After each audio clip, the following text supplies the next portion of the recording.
Afada al-Habib Idrus bin Umar al-Habsyi radhiyallahu anhu ala ma warad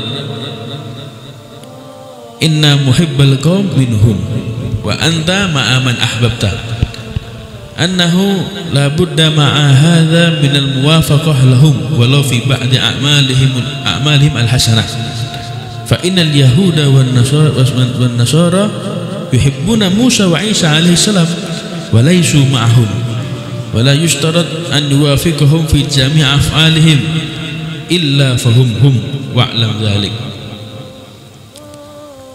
Al-Habib Idrus bin Umar Habsyi mengatakan, memberikan faedah pada sebuah hadis. Apa hadisnya? Inna muhibbal qaum minhum.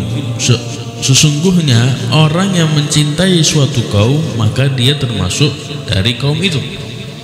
Ya.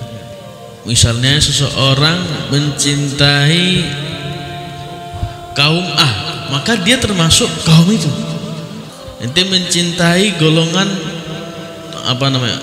orang musyrikin, misalnya ente mencintai musyrikin, maka ente termasuk minhum, termasuk orang-orang musyrikin. Waliyadzubillah. Kita mencintai ulama, mencintai habaib, mencintai seorang alim, mencintai solehin, maka kita termasuk golongan orang-orang solehin. Ya. Kemudian hadis anta ma'aman ahbabta, engkau bersama dengan orang yang kau cintai kelak di akhirat. Maka di sini Idrus menjelaskan annahu la budda ma'a hadza min al-muwafaqah lahum. Itu semua harus dengan rasa cinta yang dibarengi dengan kesamaan tingkah laku orang yang kita cintai. Kita cinta sama seseorang seperti hadis tadi, itu jangan cuma cinta, tapi harus ada buktinya. Apa?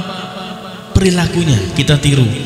Dan cinta sama Al-Habib Fulan, Habib Umar bin Hafid, maka tiru perilakunya, caranya gimana, cara pakaiannya gimana, ya, cara ucapannya gimana, ditiru cara sholatnya gimana. Itu sebagai tanda atau bukti cinta kita kepada dia. Fi ba'di a'malihim, walaupun dalam beberapa amal-amal kebaikannya, gak harus semuanya, cukup beberapa amal kebaikannya sebagai bukti. Kalau cinta itu harus ada buktinya. Kemarin sudah pernah saya sampaikan, kalau cinta itu ada buktinya, bukan sekedar ucapan tapi harus ada buktinya. Ini hadis. Maka di sini katakan apa? Orang Yahudi dan orang Nasrani itu cinta sama nabinya, cinta sama Musa, cinta sama Isa, cinta ke nabinya, cinta dia. Tapi mereka kelak di yaumil kiamah tidak bersama mereka. Kenapa? Karena mereka tidak mengamalkannya. Cuman cinta-cinta aja, ya kan? Wah, cinta, tapi gak ada amalnya. Mana? Yang mereka lakukan malah melanggar perbuatan, malah melanggar perintahnya, malah dibunuhnya, malah difitnahnya. Tapi ngakunya cinta. Maka di akhirat mereka tidak dikumpulkan bersama mereka.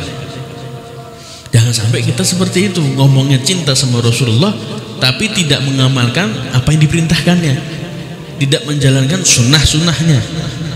Waliyadzubillah. La yushtarat. Di sini katakan apa? Kita ini tidak disyaratkan untuk sama semua perbuatannya, bukan. Kita ini harus menyerupai sebagian aja. Kalau kita ini gak bakal mampu untuk melakukan harus sama 100%, gak mungkin bisa. Anak cinta sama Habib Ali Al-Habsyi. Gimana Habib Ali Al-Habsyi? Kalau sholat duha 100 rakaat, wana 100 rakaat harus sama 100%, susah. Kita nggak mampu untuk setinggi itu, nggak mampu. Seperti Imam Haddad, kita mau setinggi itu nggak mampu. Ya, banyak ulama-ulama kita mau meniru mereka semua, salaf-salaf kita nggak bakal mampu. Apa yang dianjurkan? Kalau ente cinta, cukup ente buktikan sebagian dari amal-amal mereka ente tiru. Yang ente sanggupnya gimana? Anak sanggupnya cara berpakaian nih, boleh. Anak sanggupnya ya cara jalannya Rasulullah seperti ini, menghadap ke depan, gak melihat kanan kiri, anak tiru, bisa. Cukup ente berbuat yang ente mampu. Itu apa? Sebagai bukti kecintaan kita. Jangan tidak sama sekali. Ya, cukup sebagian aja. Kenapa? Wa illa fahumhum. Kalau kita ini dituntut untuk harus persis semuanya, maka mereka itu hakikatnya seperti orang yang mereka cintai. Coba dilihat hadisnya. Inna muhibbal qaum minhum. Minhum, seperti mereka, golongan mereka. Bukan inna muhibbal qaum hum, bukan, tapi minhum, termasuk golongan dari mereka. Sementara kalau di sini dikatakan hadisnya, inti cukup sebagian aja, gak harus semuanya. Kalau inti semuanya, ya inti jadi mereka akhirnya. Kan bukan, di hadis ini mengatakan apa? Golongan sebagai, termasuk golongan dari mereka. Bukan inti ini bukan jadi mereka, berarti golongan dari mereka. Berarti cukup inti berbuatnya seperti mereka aja. Nah itu maksud hadisnya gitu. Fa'lam dzalika. Tapi kalau ente bisa banyak, bisa mengamalkan banyak, ya lebih bagus. Jangan terus, oh udah anak 2 rakaat aja, oh anak dikit aja. Jangan. Kalau kita ini bisa lebih banyak, lebih bagus. Berlomba-lomba dalam kebaikan itu lebih bagus. Jangan berlomba-lomba dalam kekayaan, berlomba-lomba dalam kehidupan duniawi, jangan. Tapi kok berlomba-lomba dalam akhirat, dalam ukhrawi, itu afdal, lebih bagus, bahkan disunahkan. Ya Rabbana ya Wasul